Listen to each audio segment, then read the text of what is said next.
నేనుంది మీకోసమేనండి. Concept అంటే ఏం లేదు. నేను మొన్న ఒక వీడియో చేశాను. ఆ వీడియో ఎందుకు చేశాననేది ఈ వీడియో చూస్తే మీకు అర్థమవుతుంది. చూడండి, ఈ కారు హైదరాబాద్ నుంచి పెనగంచిపూడి వెళ్ళాలి. ఆ రూట్ మ్యాప్లో వాళ్ళు జీపీఎస్లో మ్యాప్లో చూసుకోవడం వల్ల వాళ్ళు మ్యాప్లో చూస్తే ఈ రోడ్ చూపించింది. పెనగంచిపూడి వెళ్ళడానికి ఈ సైడ్ రూట్ చూపించింది. సో వెళ్ళాల్సిన ఈ రూట్ కాదు, ఇటు నుంచి వెనక సైడ్ వెళ్ళాలి. ఈ పబ్లిక్ ఇలా పెనగంచిపూడి వెళ్ళడానికి మళ్ళీ వెనక వచ్చి మళ్ళీ తిరిగి వెళ్తున్నారు. ఈ రూట్లో కాదండి, ఈ రూట్లో వెళ్తున్నారు.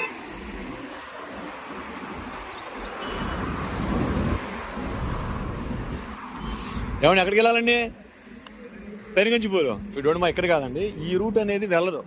ఇది కచ్చా రూటు. మీరు అలా తిరిగి వెళ్ళండి. ఆ ఫ్లైఓవర్ ఎక్కకుండా కింద నుంచి వెళ్ళండి. ఓకేనా? మ్యాప్ చూసుకొని వచ్చారా? అవునా, ఇట్స్ ఓకే. ఆ యూటర్న్ తీసుకొని ఫ్లైఓవర్ ఎక్కొద్దు, కింద నుంచి లెఫ్ట్కి వెళ్ళిపోండి, రైట్కి వెళ్ళిపోండి. Okay, thank you. ఆ ఫ్లైఓవర్ లెఫ్ట్ సైడ్కి వెళ్ళాలి. నేను తర్వాత చూపిస్తాను. ఇంకో కారు వచ్చింది ఇప్పుడే. వెయిట్. ఎక్కడికి వెళ్ళాలండి?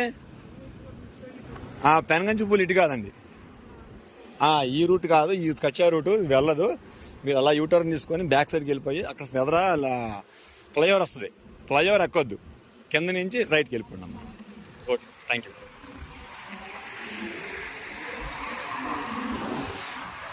ఈ కారు వెళ్తుంది కదా, రెడ్ కలర్ కారు, అలాగా స్ట్రైట్గా వెళ్ళిపోవాలి. అలా ఫ్లైఓవర్ వస్తుంది, ఫ్లైఓవర్ ఎక్కకూడదు. ఫ్లైఓవర్ ఎక్కకుండా అలా లెఫ్ట్ సైడ్కి వెళ్ళిపోవాలి.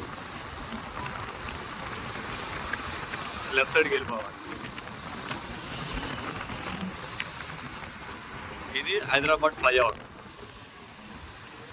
ఇది పెనగంచిపూడి అండర్ పాస్ ఫ్లైఓవర్ అన్నమాట.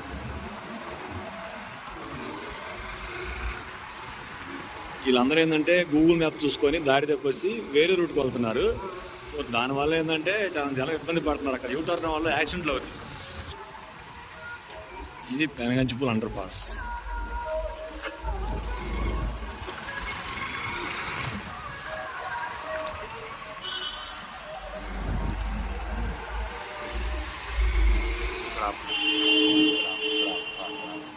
ఇది పెనగంచిపూడి వెళ్ళే రూట్ ఇది. ఓకేనా?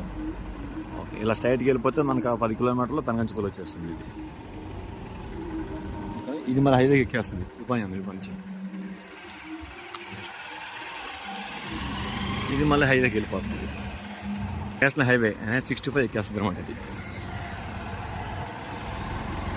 ఈ రోడ్ వచ్చేసి హైదరాబాద్ టు విజయవాడ ఎల్లో రోడ్లో కలిసిపోతుంది. దయచేసి పెనగంచిపూడి వెళ్ళే వాళ్ళందరూ ఈ రూట్ని అవాయిడ్ చేయండి. ఈ రూట్ వెళ్ళమాకండి. ఓకేనా? Thank you.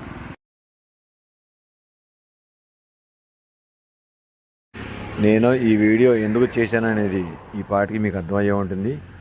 ఈ వీడియో గురించి ఎవరు తప్పుగా భావించవద్దు. నేనుంది మీకోసం.